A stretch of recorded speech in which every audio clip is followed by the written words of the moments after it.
Hello student, my name is Manish. मैं इस video में बात करने वाला हूँ पाक्षिक मूल्यांकन माह दिसंबर कक्षा 12वीं विषय इतिहास के बारे में बताने वाला हूँ। तो स्टूडेंट वीडियो को लाइक शेयर और यूट्यूब चैनल को सब्सक्राइब कर ले।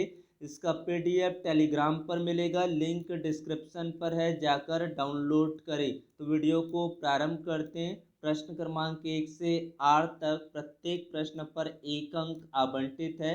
पहला प्रश्न है, स्वतंत्र भारत के प्रथम गवर्नर जनरल कौन थे? Lord Mountbatten. सांप्रदायिक प्रतिनिधित्व प्रणाली सर्वप्रथम कब भारत शासन अधिनियम द्वारा अस्तित्व में आई थी? सन 1909। नवजात भारतीय राष्ट्र के समक्ष किन्हीं दो समस्याओं को लिखे? शरणार्थियों की समस्या एवं देशी रियासतों की समस्या। संविधान के मसौदे में कितनी सूचियां बनाई गई थी? नाम लिखी। केंद्रीय सूची, राज्य सूची एवं समवर्ती सूची। किस नगर को मोरध्वज की नगरी कहा जाता है? तो उत्तर क्या होगा? आरंग। महाशिवगुप्त बाला अर्जुन का संबंध किस वंश से था? पांडु वंश। छत्तीसगढ़ के किस नाट्यशाला स्थित है? रामगढ़। देश के कोयला उत्पादन में छत्तीसगढ़ का कौन सा स्थान है? द्वितीय, दूसरा स्थान है। 8 ऑब्जेक्टिव टाइप के प्रश्न दिए थे। अब अति लघु उत्तरीय प्रश्न 2 अंकों के लिए। संविधान में दिए गए कौन से मूल अधिकार धार्मिक स्वतंत्रता को सुनिश्चित करते? धर्म की स्वतंत्रता का अधिकार अनुच्छेद 25 से 28 में निहित है, जो सभी नागरिकों को धार्मिक स्वतंत्रता प्रदान करता है और भारत में धर्मनिरपेक्ष राज्य को सुनिश्चित करता है।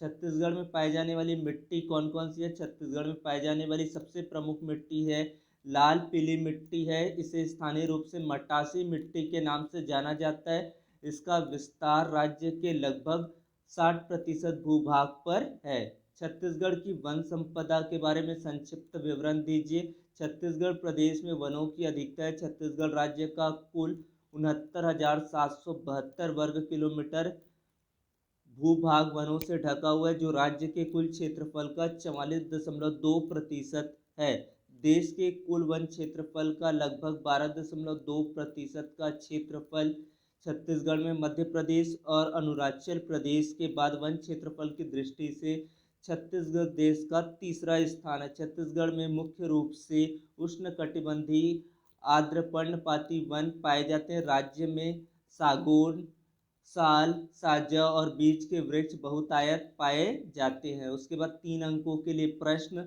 मौलिक अधिकार क्या होते हैं? संविधान में इसकी व्यवस्था क्यों की गई है? तो जो अधिकार संविधान के द्वारा नागरिकों को प्रदान किए जाते हैं उन्हें मौलिक अधिकार कहते हैं। भारतीय संविधान में मौलिक अधिकारों की व्यवस्था की गई है। संविधान में इसकी व्यवस्था इसलिए की गई है जिससे कोई सरकार नागरिकों के मूलभूत अधिकारों में हस्तक्षेप न कर सके तथा प्रत्येक व्यक्ति अपना जीवन भली भांति प्रकार से जी सके। कोई भी सरकार मौलिक अधिकारों को स्थगित नहीं कर सकती है। उसके बाद आपको कबीर पंथ के बारे में एक टिप्पणी लिखना है। कबीर पंथ के संस्थापक महात्मा कबीरदास जी माने जाते हैं। इसका काल 1488 से सन 1512 के बीच माना जाता है। इनके परिवार के कई किद्वंतियाँ हैं। सामान्य धारणा है कि उनका लालन पालन एक जुलाहा परिवार में हुआ। कबीर ने हिंदू और मुसलमानों के बीच एक मध्यम मार्ग का अवलंबन कर एकता लाने का प्रयास किया। इसके सिवाय उन्होंने हिंदू समाज में प्रचलित रूढ़िवादिता और अंधविश्वास का पूरी शक्ति के साथ विरोध किया। उन्होंने कहा कि परमात्मा केवल प्रेम और ज्ञान से प्राप्त किया जा सकता है, उसके लिए मूर्ति पूजा आवश्यक नहीं। कबीर सारे संसार को एक पिता को की प्रिय संतान के रूप में समझते थे। कबीर पंथ अपने को हिंदुओं से अलग मानता है तथा उसकी भावनाएं किसी न किसी रूप में हिंदुओं के प्राचीन वैष्णवों से मेल रखती प्रतीत होती है। कबीर पंथ की छत्तीसगढ़ी शाखा के प्रवर्तक धर्मदास का आविर्भाव 17वीं सदी के प्रथम चरण में सिद्ध करने का प्रयास किया गया है। उसके बाद 15वां प्रश्न, 14 और 15 प्रश्न के लिए 5-5 अंक है।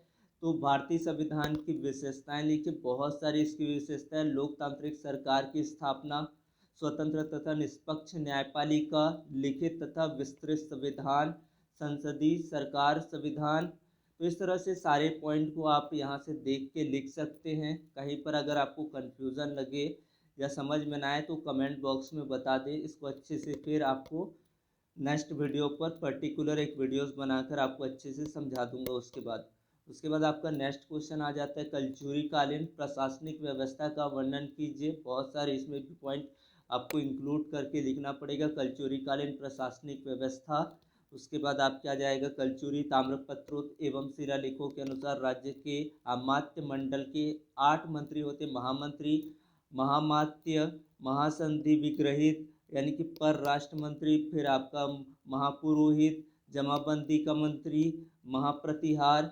महासामंत और महाप्रभातु। तो इस तरह से आपको इस तरह के इसके पॉइंट को आपको पहले लिखना है।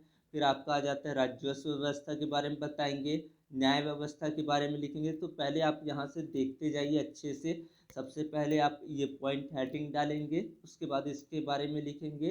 देन आप राजस्व व्यवस्था और न्याय व्यवस्था और सैन्य व्यवस्था के बारे में बता देंगे, इतने पॉइंट को इंक्लूड कर देंगे तो ये उत्तर कंप्लीट हो जाता है। तो वीडियो अगर अच्छा लगा हो तो वीडियो को ज़्यादा से ज़्यादा लोगों तक शेयर करें। तो वीडियोस को देखने के लिए धन्यवाद।